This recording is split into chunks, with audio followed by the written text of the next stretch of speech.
வணக்கம் மக்களே. நம்ம கார்த்திக் கதையில நவம்பர் 14 என்ன நடக்க போகுது அப்படிங்கறத பத்தி தாங்க இந்த வீடியோல இப்ப நம்ம பார்க்க போறோம். இந்த வீடியோவுக்கு மறக்காம லைக் பண்ணிக்கோங்க. நீங்க லைக் பண்றது தான் எங்களுக்கு அடுத்த வீடியோ போடுறதுக்கு ரொம்பவே இன்ட்ரெஸ்டிங்கா இருக்கும். ஸோ மறக்காம லைக் பண்ணிட்டு இந்த வீடியோவை பாருங்க. என்ன நடக்குது அப்படின்னு பாத்துக்கிட்டீங்கன்னா, அந்த தீபவதி இருக்காங்கல்ல, எப்படியாவது உண்மையை கண்டுபிடிக்கணும் அப்படிங்கறதுக்காக பாட்டி கிட்ட நைஸா போய் பேசுறாங்க. பாட்டி, அம்மன் சிலைய காணோம் அப்படின்னு சொன்னீங்களே, அம்மன் சிலை கிடைச்சிருச்சா? யாரு பாட்டி கண்டுபிடிச்சிட்டு வந்தது? அதுக்கு பாட்டி சொல்றாங்க, அம்மாடி வேற யாரு, என் பேரன் தான் கண்டுபிடிச்சிட்டு வந்தான். அப்ப தீபாவதி கேக்குறாங்க, அப்படியா பாட்டி, உங்க பேரன் ஊர்ல இருந்து வந்துட்டாரா? அவரை பாக்கலாமா? பாட்டி சொல்றாங்க, இங்க பாரு, என் பேரன் அப்படின்னு சொன்னது ரேவதியோட புருஷனை தான் பேரன்னு சொன்னேன். ரேவதி எனக்கு பேத்தி அப்படின்னா அவனும் எனக்கு பேரன் தானே. நீ தேவையில்லாம இந்த வீட்டோட விஷயத்துல நிறையவே தலையிட்டுக்கிட்டு இருக்க அப்படின்னு தோணுது. அதுக்கு தீபவதி சொல்றாங்க, ஐயோ பாட்டி, அப்படியெல்லாம் இல்ல பாட்டி, நீங்க உங்க பேரனை பத்தி நிறையவே பெருமையா சொல்லியிருக்கீங்கல்ல, அதனாலதான் உங்க பேரனை பாக்கணும் அப்படின்னு எனக்கு முன்னாடியில இருந்தே ரொம்ப ஆசையா இருந்துச்சு பாட்டி. அதனாலதான் உங்க பேரனை பாக்குறதுக்காக கேட்டேன் அப்படின்னு. அதுக்கு பாட்டி சொல்றாங்க, இங்க பாரு, இதுதான் நான் உனக்கு கொடுக்குற ஃபர்ஸ்ட் அண்ட் லாஸ்ட் வார்னிங். இதுக்கப்புறம் என் பேரனை பத்தி எதுவும் கேட்கணும் அப்படின்னு முயற்சி பண்ணாத. இது கேட்டதும் தீபவதியும், சரிங்க பாட்டி, நான் கேட்கல, நீங்க கோவப்படாதீங்க பாட்டி அப்படின்னு சொல்லிட்டு தீபவதி நேரா கிச்சனுக்கு போறாங்க. அங்க போனதும் தீபவதிக்கு ஒரே குழப்பமா இருக்கு. என்னடா இது, இந்த பாட்டி கிட்ட பேரனை பத்தி கேட்டாலே இப்படி கோவப்படுது. இது கண்டிப்பா கோவத்துக்கு பின்னாடி ஒரு பெரிய ரகசியம் இருக்கு அப்படின்னு நல்லா தெரியுது. சரி, இந்த லட்சுமின்னு ஒரு பொண்ணு இங்க வேலை பார்ப்பாளே, அவகிட்ட நம்ம லைட்டா விசாரிப்போம் அப்படின்னு தீபவதி போயிட்டு லட்சுமிய பாக்குறாங்க. லட்சுமி, நீ எத்தனை வருஷம் இந்த வீட்டுல வேலை பார்த்துக்கிட்டு இருக்க? அந்த பொண்ணு சொல்றாங்க, நான் கிட்டத்தட்ட 5-6 வருஷமா இந்த வீட்டுல வேலை பார்த்துக்கிட்டு இருக்கேன். பரமேஸ்வரி அம்மா எனக்கு நிறையவே உதவிகள் பண்ணியிருக்காங்க. அதுக்கு தீபவதி சொல்றாங்க, அப்படியா? பரமேஸ்வரி அம்மா மட்டும்தான் இந்த வீட்டுல இருக்காங்க, அவங்களோட பேரன் பேத்தி யாருமே இந்த வீட்டுல இல்ல. அதுக்கு லட்சுமி சொல்றாங்க, எல்லாமே ஒரு காலத்துல ஒன்னாதான் இருந்தாங்க, ஆனா கடைசியில ஏற்பட்ட பிரச்சனையால எல்லாருமே பிரிஞ்சுட்டாங்க. அப்ப தீபாவதி கேக்குறாங்க, அப்படியா? சென்னையில இருந்து ஏதோ கார்த்தி அப்படிங்கிற பேரன் வரான் அப்படின்னு கேள்விப்பட்டேன், அவர் ஊருக்கு ஏற்கனவே வந்துட்டாரா அப்படின்னு. அப்ப லட்சுமி கேக்குறாங்க, இப்ப எதுக்கு நீ அவரை பத்தி கேக்குற? நீ தேவையில்லாம அவரை பத்தி கேட்காத. ஏற்கனவே பரமேஸ்வரி அம்மா கண்டிச்சாங்கல்ல, அந்த விஷயத்த பத்தி கேட்க கூடாது அப்படின்னு. நீ திரும்ப திரும்ப கேக்குறது சரியில்லை. அப்புறம் நான் பரமேஸ்வரி அம்மா கிட்ட சொல்லிடுவேன். இதை கேட்டதும் தீபாவதி டக்குன்னு, ஐயோ பாட்டி கிட்ட சொல்லிடாத, இப்பதான் பாட்டி கொஞ்ச நேரத்துக்கு முன்னாடி கேட்க கூடாது அப்படின்னு சொன்னாங்க. உடனே அந்த பொண்ணு சொல்றாங்க, சரி, கேட்க கூடாது அப்படின்னு சொன்னாங்கல்ல, அப்புறம் எதுக்கு நீ கேக்குற?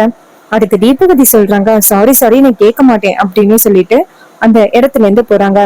அப்போ அந்த லட்சுமி நினைக்கிறாங்க, இந்த பொண்ணோட நோக்கம் வேற ஏதோ ஒன்னா இருக்கு. இந்த பொண்ணு ஏதோ ஒரு விஷயத்த தெரிஞ்சுக்கணும் அப்படிங்கறதுக்காக தான் இந்த வீட்டுக்குள்ள வந்திருக்கா. இதை எப்படி பரமேஸ்வரி அம்மா கிட்ட சொல்றது அப்படின்னு லட்சுமி நினைக்கிறாங்க. இன்னொரு பக்கம் தீபவதி நினைக்கிறாங்க, என்னடா இது, எந்த பக்கம் போனாலும் இந்த டிரைவர் பையனுக்கு நிறையவே சப்போர்ட் இருக்கே, இவனை பத்தி நம்ம எப்படி கண்டுபிடிக்கிறது அப்படின்னு தீபவதி குழப்பத்துல இருக்காங்க. அப்பதான் அங்க ஊர் தலைவர்கள் 2-3 பேர் பேசிக்கிறாங்க. இது மாதிரி கார்த்தி தம்பி தான் இந்த அம்மன் சிலைய கண்டுபிடிச்சிட்டு வந்தது, அவர் மட்டும் கண்டுபிடிக்காம இருந்திருந்தா எவ்வளவு பெரிய பிரச்சனை நடந்திருக்கும் அப்படின்னு சொல்லி பேசிக்கிட்டு இருக்காங்க. அப்ப தீபவதி நினைக்கிறாங்க, என்னடா இது, இன்னும் இந்த பாட்டி அவ பேரை மரண அப்படின்னு சொல்லுது, ஆனா இவங்க கார்த்தி தம்பி வந்துட்டாரு அப்படின்னு சொல்லிக்கிட்டு இருக்காங்க. சரி, நம்ம என்னன்னு போய் கேட்போம் அப்படின்ட்டு தீபவதி நைஸா அந்த ஊர் தலைவர்கள் கிட்ட வந்துட்டு, வணக்கம்யா, நான் இந்த ஊருக்கு புதுசா வந்திருக்கேன். அம்மன் சிலை நேத்து காணாம போனுச்சுல, அந்த அம்மன் சிலைய எப்படி கண்டுபிடிச்சாங்கய்யா? அதுக்கு அவர் சொல்றாரு, இது எல்லாமே சேதுபதி ஐயாவோட பேரன் கார்த்தி தம்பியால நடந்தது. அவரு மட்டும் கடைசி நேரத்துல அம்மன் சிலைய கொண்டுட்டு வராம இருந்திருந்தா எல்லாரும் சேர்ந்து பரமேஸ்வரி அம்மாவை குழிக்குள்ள இறக்கிருப்போம். எங்களுக்கு எங்களை நினைச்சு பார்த்தாலே கேவலமா இருக்கு. யாரோ ஒருத்தவங்க சொல்றாங்க அப்படிங்கிறதுக்காக பரமேஸ்வரி அம்மா மேல அவ்வளவு பெரிய பழி போட்டுட்டோம் அப்படின்னு. இதை கேட்டதும் அந்த தீபவதி கேக்குறாங்க, என்னது, கார்த்தி தம்பி வந்துட்டாரா அப்படின்னு. ஊர் தலைவர் சொல்றாரு, ஆமாமா, நேற்று கூட சிலைய கொண்டு வந்தாருல்ல, அவர்தாம்மா கார்த்தி தம்பி. அப்ப தீபாவதி கேக்குறாங்க, அவரு ராஜா இல்லையா, நம்ம ஈஸ்வரி மேடத்தோட மருமகள்ல அவங்க. அதுக்கு ஊர் தலைவர் சொல்றாரு, ஆமா, ஒரு பக்கம் ராஜான்னு கூப்பிடுவோம், ஒரு பக்கம் கார்த்தின்னு கூப்பிடுவோம். ரெண்டும் ஒரு ஆளுதான்.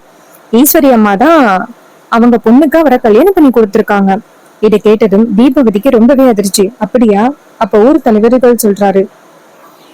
ஆமாங்கம்மா, இந்த விஷயத்தை பத்தி உங்களுக்கு தெரியாதா? அதுக்கு தீபவதி சொல்றாங்க, இல்ல எனக்கு தெரியாது, அதான் கேட்டேன். அதுக்கு அவர் சொல்றாரு, சரிங்கம்மா, நீங்க நிறையவே இந்த ஊரை பத்தி தெரிஞ்சுக்கணும்னு நினைக்கிறீங்க. அதுக்கு தீபவதி சொல்றாங்க, ஆமாமா, நான் தெரிஞ்சுக்கிட்டேன் அப்படின்னு சொல்லிட்டு தீபவதி அந்த இடத்துல இருந்து போறாங்க. போயிட்டு அப்போ ரெண்டு பேருமே ஒரு ஆளுதான்.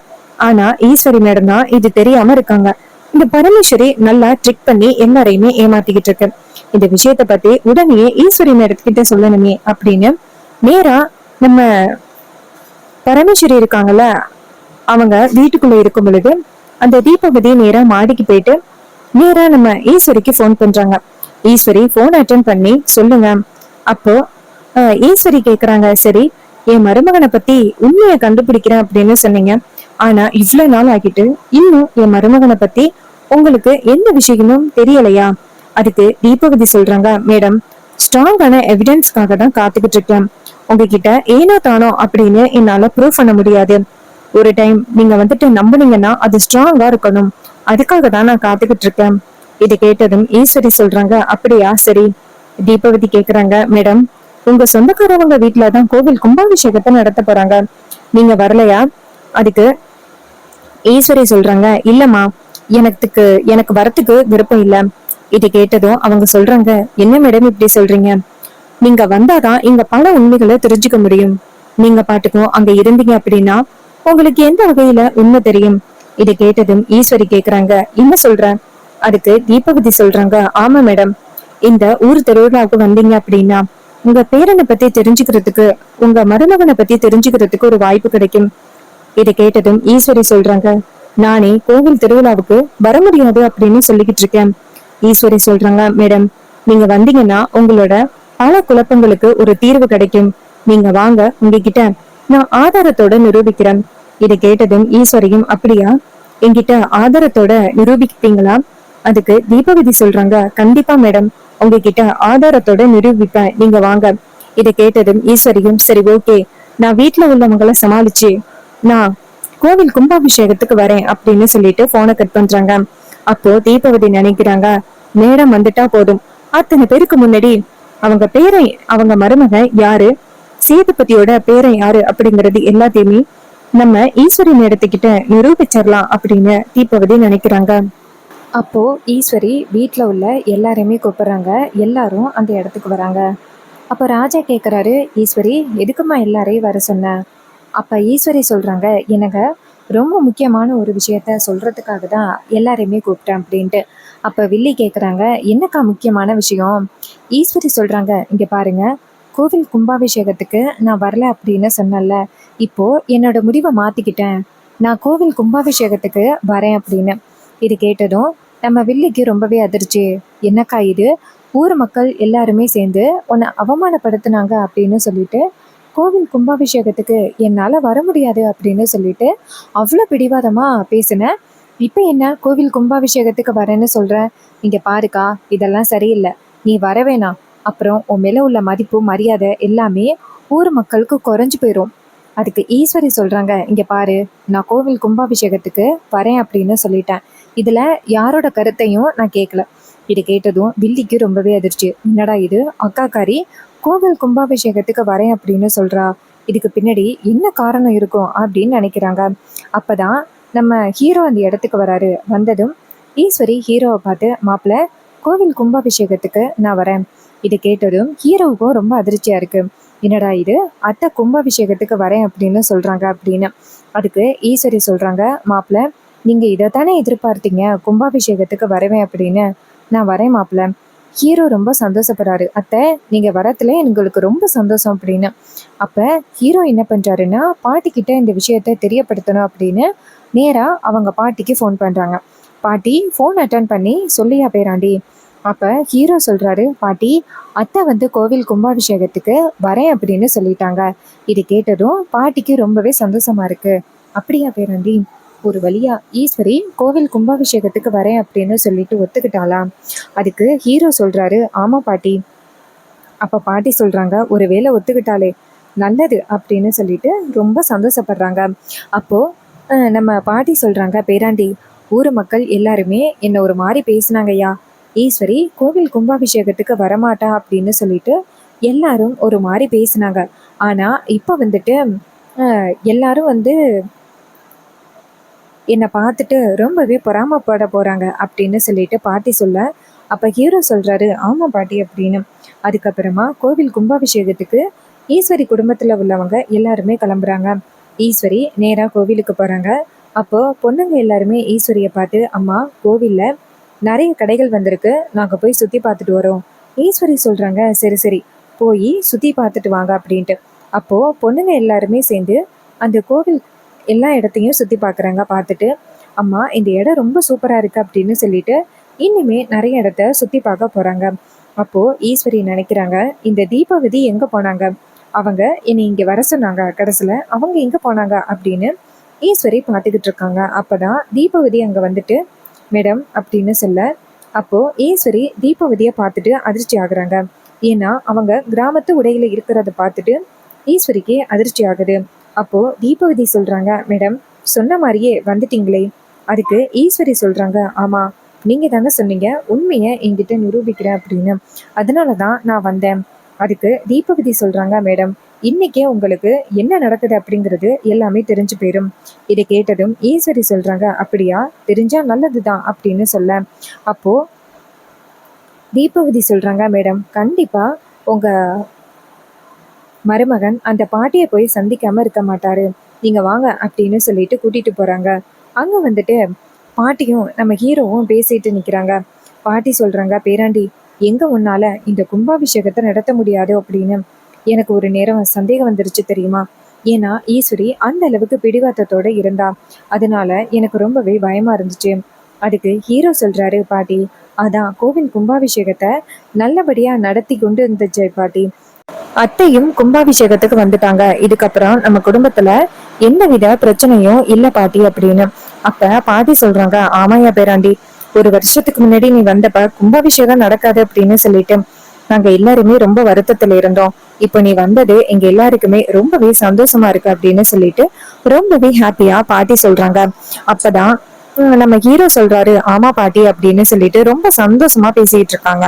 தீபாவதி நேரா ஈஸ்வரிய பார்த்து, மேடம் இப்ப புரியுதா மேடம் அப்படின்னு ஈஸ்வரி சொல்றாங்க, என்னால நம்பவே முடியல, என் மாப்பிள்ள எனக்கு இப்படி ஒரு துரோகத்தை பண்ணிருப்பாரு அப்படின்னு நான் கொஞ்சம் கூட எதிர்பார்க்கல. அதுக்கு அந்த தீபாவதி சொல்றாங்க, மேடம் அவங்க என்ன பேசிக்கிட்டு இருக்காங்க பாத்தீங்களா, உங்களை நல்லா ஏமாத்தி உங்களை கோவில் கும்பாபிஷேகத்துக்கு கூட்டிட்டு வந்திருக்காங்க. அதுக்கு ஈஸ்வரி சொல்றாங்க, எனக்கு நல்லாவே புரியுது, இவன் தான் அந்த சேதுபதியோட பேரு அப்படிங்கிறது இப்பதான் எனக்கு புரியுது. என் வாழ்க்கையில இந்த அளவுக்கு நான் யாருக்கிட்டையுமே ஏமாந்ததில்லை அப்படின்னு. அதுக்கு தீபகதி சொல்றாங்க, இங்க பாருங்க மேடம், உங்ககிட்ட உண்மையை நிரூபிக்கணும் அப்படிங்கறதுக்காக தான் நான் இத்தனை நாளும் ரொம்பவே பொறுமையா இருந்தேன். இப்போ உங்ககிட்ட நிரூபிக்க வேண்டிய உண்மையை நிரூபிச்சுட்டேன், என்னோட வேலை முடிஞ்சிருச்சு அப்படின்னு. அப்போ ஈஸ்வரி சொல்றாங்க, ரொம்ப தேங்க்ஸ் மேடம், இதுக்கப்புறம் நடக்க வேண்டியதை நான் பாத்துக்கிறேன் அப்படின்னு. இதை கேட்டதும் தீபவதியும் சரிங்க மேடம் அப்படின்னு சொல்லிட்டு அந்த இடத்துல இருந்து கிளம்புறாங்க. இதையெல்லாம் பார்த்துட்டு நம்ம ஈஸ்வரிக்கு சரியான கோபம், இந்த அளவுக்கு நம்ம கூடவே இருந்து நமக்கு இவ்வளவு பெரிய துரோகத்தை இவன் பண்ணியிருக்கானே, இவனை கண்டிப்பா நான் என்னைக்குமே மன்னிக்க மாட்டேன் அப்படின்னு ஈஸ்வரிக்கு கடுமையான கோபமா இருக்கு. இன்னொரு பக்கம் பாட்டி நேரா ஹீரோவை பார்த்து, பேராண்டி அத்தை ரொம்ப நேரமா அங்க இருந்து நம்மளை பாத்துக்கிட்டு இருக்கா.